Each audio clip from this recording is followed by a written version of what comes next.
Bonjour, je m'appelle Jean-Maximilien Voisine et suis le fondateur de Milesopedia.com, le site qui permet d'économiser grâce aux points des cartes de crédit et programmes de récompense. Aujourd'hui, dans ce guide du débutant, je vous parle de tout ce que vous devez savoir sur les cartes de crédit. Si vous préférez la version écrite, consultez l'article qui accompagne cette capsule vidéo. Et si ces capsules vidéo sont pertinentes pour vous, abonnez-vous pour être averti des prochaines vidéos et rejoignez la communauté Milesopedia.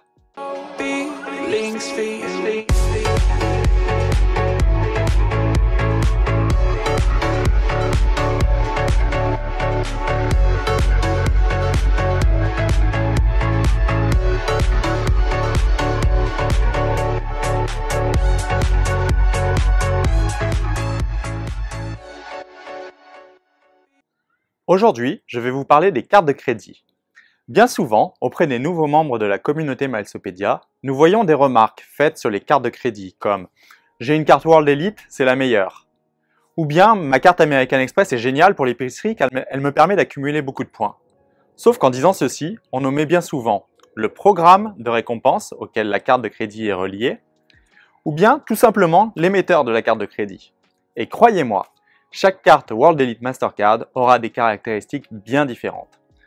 Donc, nous allons découvrir ensemble ce que sont les réseaux et types de cartes de crédit, les émetteurs, les différents frais reliés à l'usage des cartes de crédit, et enfin, les avantages procurés par ces différentes cartes. Commençons tout d'abord par les réseaux de cartes de crédit. Il en existe trois principaux, American Express, Mastercard et Visa. Chacun de ces réseaux va octroyer des licences à des émetteurs pour leur permettre d'utiliser leurs produits. Car chacun de ces réseaux a des produits qui lui sont propres.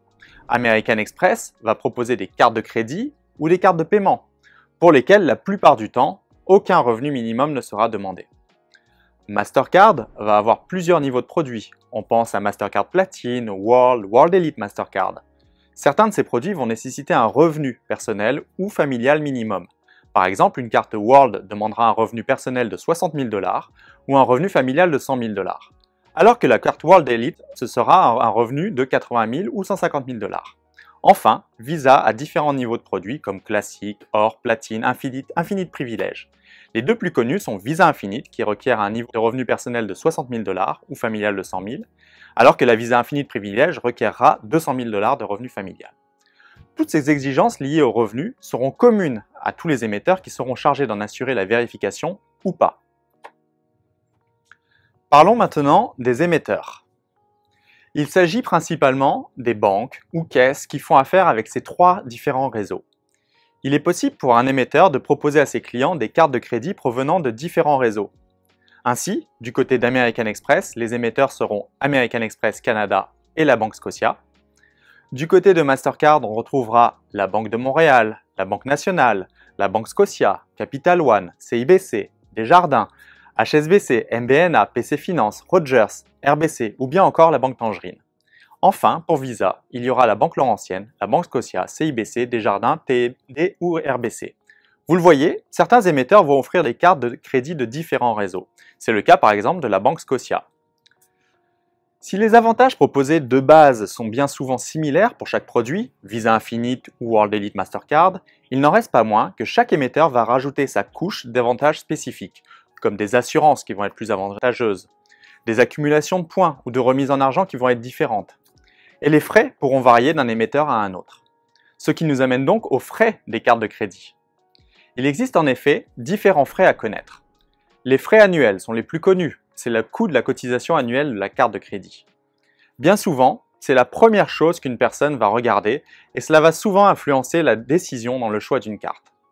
Si certaines cartes de crédit sans frais annuels peuvent être avantageuses, notamment pour l'aspect de certaines assurances achats ou pour le maintien d'un bon historique de crédit, il n'en reste pas moins que la vraie valeur va être du côté des cartes ayant des frais annuels.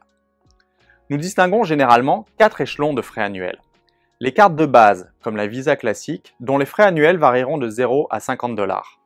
Les cartes standards, comme World, Mastercard, ont des frais qui varient entre 50 et 120 $. Les cartes premium, comme World Elite Mastercard ou Visa Infinite, avec des frais s'échelonnant de 120 à 150 $.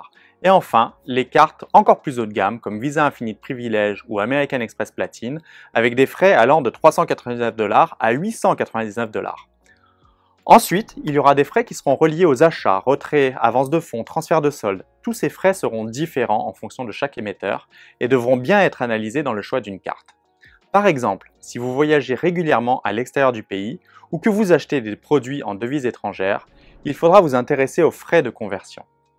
Généralement, celui-ci sera de 2,5%, mais certaines cartes de crédit ont un frais de conversion de 0%. C'est donc là une occasion d'économiser 2,5% sur chaque transaction effectuée en devise, ce qui n'est pas rien. Enfin, il y aura les frais d'intérêt. Ces frais ne sont généralement pas connus par les chasseurs de points et miles. En effet, si vous avez des soldes sur vos cartes de crédit sur lesquelles vous payez des frais d'intérêt, il est inutile de commencer dans ce hobby des programmes de fidélité. Les frais d'intérêt payés annuleront totalement le bénéfice obtenu par les cartes de crédit. Parlons pour terminer des principaux avantages reliés aux cartes de crédit. Comme vous l'avez compris, chaque émetteur va proposer des cartes de crédit d'un réseau et qui auront chacune leurs propres caractéristiques et avantages. Les options vont donc varier en fonction du type de carte de crédit et de l'émetteur. Cependant, nous pouvons résumer ces avantages en quelques points. Tout d'abord, la protection des achats, garantie prolongée, protection du prix, protection contre le vol ou le bris d'articles suivant l'achat, ou bien encore la capacité de pouvoir faire une rétrofacturation, plus connue sous le terme de chargeback, si vous n'avez pas reçu le bien ou le service d'un marchand. Ou encore, la fameuse responsabilité zéro. Vous n'êtes pas responsable des achats frauduleux effectués sur votre carte. Toutes ces choses-là sont pratiquement impossibles de mettre en œuvre lorsque l'achat n'a pas été fait avec une carte de crédit. Ensuite, on peut parler de l'assistance personnelle, procurée par les cartes de crédit avec des services de conciergerie ou un service d'assistance à l'étranger. Des fois, cela peut vraiment vous sauver la mise. Ou encore, bien évidemment, de toutes les assurances des cartes de crédit. Là aussi, il faudra bien regarder les différentes prestations proposées, mais en voici quelques-unes qui peuvent vraiment vous faire sauver de l'argent et des centaines de dollars chaque année. On pensera par exemple à l'assurance collision damage pour les voitures de location, l'assurance voyage en cas d'accident ou d'urgence médicale, l'assurance annulation ou interruption de voyage, l'assurance pour les retards de bagages ou de votre avion, l'assurance contre les dommages ou la perte de bagages, voire même l'assurance cambriolage à l'hôtel ou dans votre motel. Consultez la rubrique Assurance sur milesopedia.com pour en savoir davantage sur ce sujet. Enfin, chaque émetteur va proposer à ses titulaires de cartes de crédit des offres spéciales comme des expériences, accès privilégié à des billets de spectacle, des soirées dégustation dans des grands restaurants, voire même des promotions lors de vos différents voyages. Bref, vous l'aurez compris, vous avez vraiment un avantage à connaître ce vaste sujet des cartes de crédit afin d'économiser tous les jours. J'espère que cette capsule vidéo vous a aidé à démystifier l'univers des cartes de crédit. Si vous avez appris quelque chose aujourd'hui, abonnez-vous pour être averti de la venue d'autres capsules vidéo et rejoignez toute la communauté Milesopedia pour poser vos questions et découvrir de nombreuses astuces. Dans la prochaine capsule vidéo, j'évoquerai tout ce que vous devez savoir sur les programmes de récompense.